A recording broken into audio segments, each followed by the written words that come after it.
Hey marketers, I've got a question for you. Do you know how to create amazing, high-performing emails? The ones that stand out and get the results that make you and your team look good.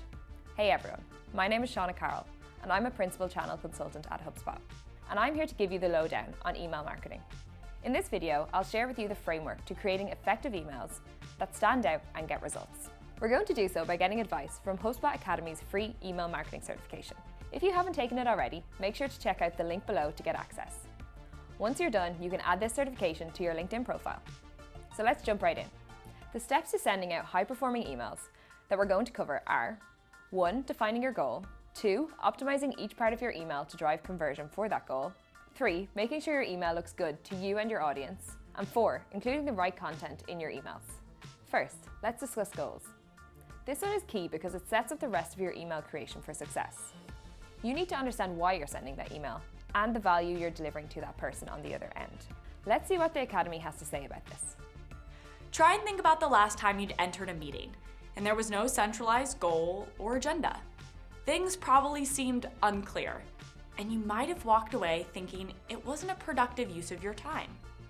Now imagine sending an email without a goal. You'd be creating the same experience. If someone doesn't know why you are sending them an email, it won't add value to those contacts or drive the results that you want. One useful framework when setting your email goals are the 5 W's. That's who, what, when, where, and why. Now that we've looked at how to define your goal for your email, let's move on to optimizing each part of your email to drive conversions towards that goal. With all the elements aligned and working together, your contacts are going to be receiving the most value from your emails. And in return, you will see the most ROI for your email sends. To optimize for conversion, you need to look at 2 key actions someone takes on your email: the open and the click. First, someone needs to open your email. There are several things that will affect whether or not someone decides to open your email. Those are the subject line, the sender name and email, and the preview text. Each of these should be designed to influence your overall goal and to encourage your readers to progress towards the action you'd like them to take. With subject lines, shorter is better. 41 to 50 characters is the average character length that will appear on a mobile device. And given our world today, where most of us are reading emails on our mobile devices, aiming for this range will be important, since a majority of your readers will be taking a look at your email on their mobile device. That's actually very true. I see so many marketers spending too much time on desktop and forgetting to test how email looks and feels like on mobile. Some other things to keep in mind are keeping it straightforward, short, and sweet. Personalize it when it's appropriate to have the recipient's first name, company name, or even location appear. Okay, hold on. I actually love that last one. Sometimes people over-personalize, to the point where it's just unnecessary. You have to put it tastefully, and always put yourself in the shoes of the recipient. We'll talk more about this in just a bit.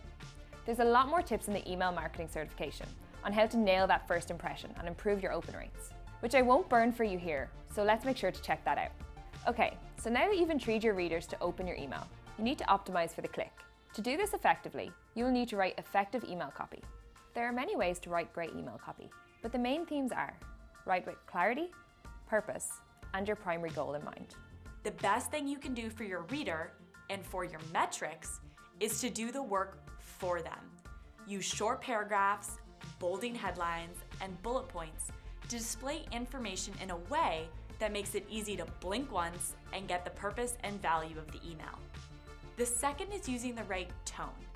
You will probably have a few different personas who you send emails to, and you might need to adjust the tone of your email copy depending on the persona or their context. There's so little time and space when it comes to email, so every word counts. Personalization is discussed a lot with email, and it's more than just personalization tokens. It's about making sure that content is relevant and engaging for your reader, but you also want to use personalization tokens to amplify your email copy. Consider adding the contact's first name, mention their interests, or an action the contact has taken with your company. The last piece of your email that you will need to optimize to drive the conversions towards that goal is your call to action. This might be the most important aspect of your email because it's what gets your reader out of the inbox and onto the next step. You'll want to stick to one CTA to promote the primary goal. I can't stress this enough. You have one goal for your email, and your CTA should drive the reader towards that goal. Now, this doesn't mean you can't turn multiple components of your email into a CTA. You can link images to your offer, hyperlink appropriate copy, or edit the alt text of your images. But all these links should guide your reader toward one desired action that will provide value to them and benefit you and your business. Use an email template that is on brand with the rest of your website. And you should have a few options for the different types of emails you send, whether that's a newsletter, blog updates, or promoting products and services. The second component you will want to look at is an important one. Every email you send needs to have a footer. In that footer, you must include your physical address and unsubscribe links for your readers to access at any time. Last but not least, you will want to look at the images and design of the rest of your email.